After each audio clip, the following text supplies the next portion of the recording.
If you could make my voice sound a little bit deeper, that'd be awesome. Oh my God, it sounds. Testing 1, 2, 3. It might get a little deeper for you. There. Testing 1, 2, 3. There we go. Yeah, okay. There we go, Dave. All right. Yeah. All right, man. Welcome to the podcast. We'll try this out. We'll see. We'll listen to some of your stories. I got some crazy ones. Do you? All right, let's hear them. Well, where do I begin? Go for it. You might pull it up just a little bit, your mic there, because it gets a little... You tell. All right. There we go. Um, Just started. Tell me. All right. Tell me where you want me to start. Go ahead. Give me a general idea. That way, I have a better idea of where I'm going. So I don't want it to sound like all over. You tell me where you want to start. I know you got crazy ass stories, so go ahead with it. Yeah, I do have some crazy ass stories. Well, I could tell you about the time I was living up in northern Illinois. I was just a little kid. I was like, I don't know, about 14, 15. This was a couple of years after I met my real dad. He would come out and visit. He'd try to visit once a week, and if he couldn't, he'd come out once every other week. Well, my dad and my youngest brother came out, and we were doing something that day. I forget. But we lived, like where we lived at, we had an in-ground pool, a jacuzzi. Mm-hmm. We had the whole bit. Well, everybody was outside swimming. And me and my youngest brother, we went inside to go get something to drink. Well, we look outside, and we had like turkeys, chickens. Mm-hmm. Well, we had this big, huge turkey that everybody was pretty well afraid of because he'd just come at you. Didn't matter who you were, he would just come at you. So everybody was all outside swimming. Me and my brother are inside the kitchen getting something to drink. I turn around, look. I'm like, hey, Josh. He's like, what? I was like, dude, look at the pool. I noticed everybody just scattered like cockroaches. Mm-hmm. Because the turkey done jumped in the pool with everybody else and started swimming, so everybody jumped out from side to side. Trying to get away from this thing. And this is like a 30-pound, this is a big old 30-pound turkey we're talking about. He just dove in the pool. On the deep end, it just kept on going. Did he actually swim, or what did he do, or act like did he act, I mean, like a goose or something, like a swan or something, or did he just actually like go crazy when he was in it? He just jumped in, and just swam like a bird does. Just jumped in and started swimming. I don't know if I've ever seen a turkey in water at all, other than like being cooked. They'll do it. They'll do it. It was the funniest thing. Shit. I remember my mom hollered at my oldest brother, PJ. She was like, go out there, go in the pool and get that turkey out. And he's just sitting there just dying laughing. He's like, I can't. She was like, get out there and do it. He's like, I can't. I'm laughing so hard. Why? Because everybody jumped out of the pool like roaches. They just, oh, God. God. He finally jumped in about 5 minutes later. He had to chase this thing around in the pool while he was in there. So he got in there and finally picked up the turkey and tossed it out. Well, when he jumped out, turkey jumped back in. So he had to jump back in after the turkey, and he had to pick it up, and then he had to try to crawl out with one arm and the turkey under the other arm.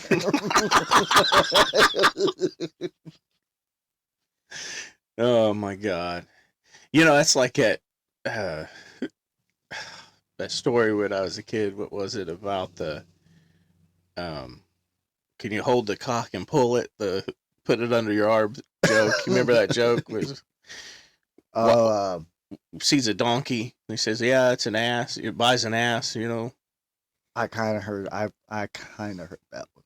Yeah, so it was like a guy going down the road, and he says, hey, how much for your chicken or your rooster? And he's like, oh, we call those cocks around here, And he said, well, how much for your hen? He said, oh, well, that's a pullet. We call those pullets, Oh, yeah. I've heard Yeah, this yeah. Yeah. And so he says, sees this other guy with a donkey. He says, hey, how much for your donkey? He goes, oh, we call those asses around here, sir. He says, hey, when you, when the ass comes to a stop, you have to scratch it. It'll start walking again, something like that. God, I know I'm messing this stupid joke up. But anyway, something about blonde lady starts running up to him, and the, donkey stops, and he says, excuse me, ma'am, can you hold my cock and pull it while I scratch my ass? So, old school jokes. Yeah, them stupid. I know I messed that one up. So if somebody's gonna watch this, be like, God dang it, that is. But yeah, yeah, man, Dave, you have just your stories of all the places you've been to. It seems like every time I turn around, you're gone somewhere, and then pop up out of nowhere. Hey, man. Yeah, I do. You're like the measles. No, I'm just kidding.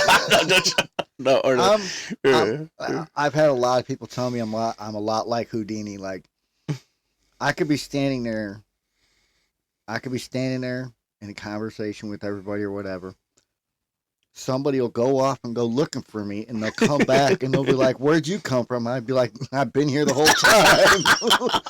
What were you looking for? I was looking for you. I couldn't find you. I've been here the whole time. Man. So, I guess I can say this one. So, how I met you was a wedding situation. Yep. And some of the guys out there will relate to this. If you have ex-wives. No, just kidding. Two. I got two of them. Me too. This is the triple X, or no, not triple. It would be double X, right? 2X fan club here or something, I guess. Actually, they're not X's. They're Y's. Huh? They're not X's. They're Y's. No, I'm talking about like ex-wives. Yeah, they're Y. They're called Y's. You know why? Well, okay. Like, why did I marry her?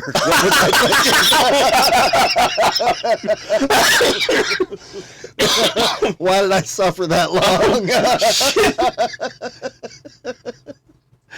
Oh my God! You are killing me, man. It's something I learned over the years. We don't call them X's, we call them Y's.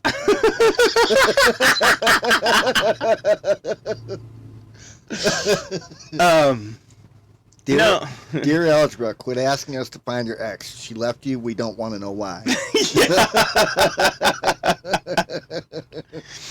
Oh God. No, but I was I was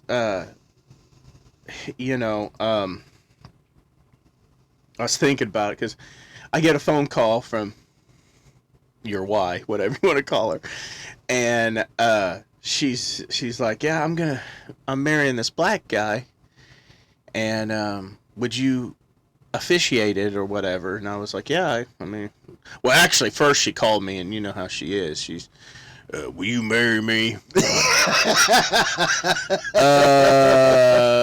Who is this? You know who this is. I ain't gonna say her name because I don't want to beat me over the head. But anyways, I was like, what do you mean marry? People do that all the time. They're always like, I'm like, you mean officiate, right? Because people will be like, will you marry me? The first wedding I ever did, I was working on a job site, and some dude walked up to me and goes, will you marry me? And I was like, no. And everybody's looking at me like, what the hell, But anyways, she called me, will you marry me, with this guy? And He's a black guy, and my family, I don't know how they're going to handle it, but yeah, anyways, we're getting married, and I want you to do it. And I was like, oh my God, you know. So, honestly, I was expecting just black afro, you know, whatever, the way she was talking. And this dude, like African dark. well, yeah, but I wasn't that. Well, I'm just saying I was just expecting just a black guy. I wasn't expecting, you know, you. Hey, you know what? You know what? I'm just saying, but you showed up. You looked like a pimp. Like, I mean, he was wearing black leather jacket, snakeskin cowboy boots. Yep. And my black trench coat. I don't even have that stuff anymore. Really, I lost that when you look more like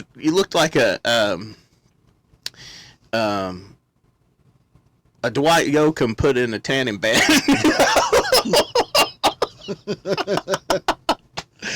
Oh gosh, yeah. I still see those pictures once in a great while. I still see them like, what was I thinking? Well, but you get along great with her dad, and that was the one that you guys were worried about, wasn't it? Like him not liking you or something? Yeah. And now you're pretty much like, I think he claims you more than he does her, don't he? Yeah, he does. He does.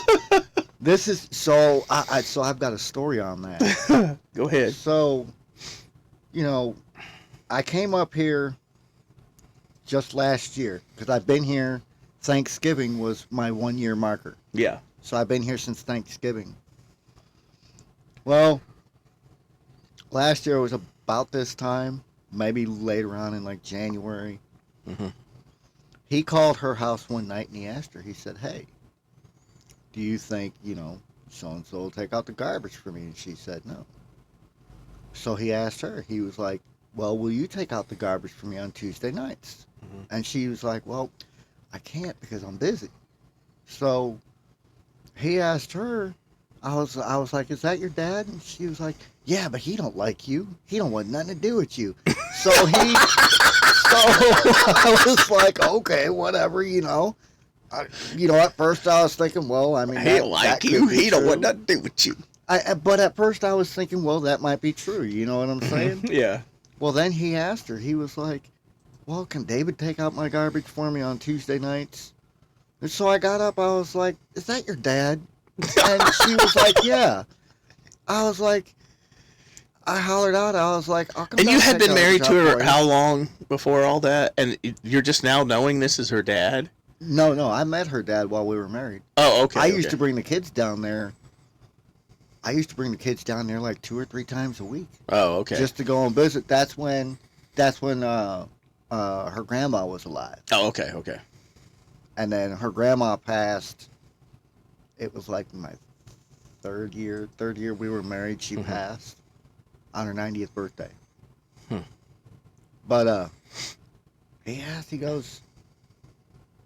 was like, you want to take out my garbage for me? You want to take out my garbage for me? So I told him, I said, yeah. I said, I've got no problem doing that. I said, I've got no problem doing it.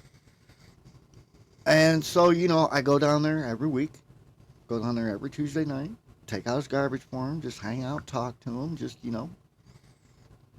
I mean, he lives alone. He lives by himself. Yeah. So nobody goes over there to visit. She don't go unless it benefits her. Yeah. But, my son don't go because he's got other things that he's got going on. Oh, yeah. So yeah. I go down there, and like I said, I help him take out his trash. I don't sit there and, hey, you got $10. I don't ask him for things like that. Hey, you got $10. I went down there one week, and he bought this Zippo, and he showed it to everybody. And he looked at me, and he whips out this Zippo that he bought, and he goes, how do you like that? He goes, you like how that looks? And I looked at it. I'm like, oh, that's a pretty cool Zippo. And he goes, it's yours. You can have it. I mean, getting a Zippo from him is it's like getting a gift from a god. You know what I'm saying? Yeah, because he doesn't. He don't give away things. Right. He doesn't give away things, especially like that. Mm-hmm. So to me, that's very sentimental. Mm-hmm. So I only used it once, and then I put it back in the case, and I haven't used it since then. But you know, what's the word I'm looking for? It was a very heartfelt thing because I was not expecting that. I looked at it like that's his Zippo, that's his, and he just gave it to me. So you know, I'm very grateful for that. I'm very, very grateful. I'm very grateful that you know he's accepted me into his world. That you know we can sit around and talk and just you know kind of like a father and a son. You know, Mm-hmm. he's kind of like the dad that I never had growing up. Like I had a mom and dad growing up, yes, but that's different story. You know, they are my adopted parents are. Yeah, I can't stand them. Yeah, I get it, man. I haven't talked to them. My adopted parents, I haven't talked to them since the day since I found out my one brother got murdered. I haven't talked to my parents since. They completely cut me out of the family. It's crazy, man. I'll tell you that story.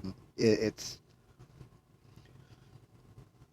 but back to where we were. I wasn't expecting, you know, her dad to ask me to take out the garbage. I was expecting he was more, you know, like the common dad, like, oh, what's he doing around, you know? Yeah. I wasn't expecting that at all. Not one bit. So, you know, for him to invite me into his home and talk to him and take out the trash for him every Tuesday, that meant a lot to me.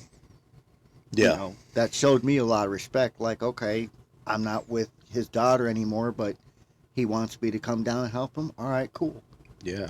You know, I'm not going to deny that man that. He helped out me and, you know, he helped me and my first ex-wife a lot when we were married. Mm-hmm. So, you know, I look at that like. So which one was your first ex-wife? His daughter or okay, yeah. His daughter was the first one. Okay.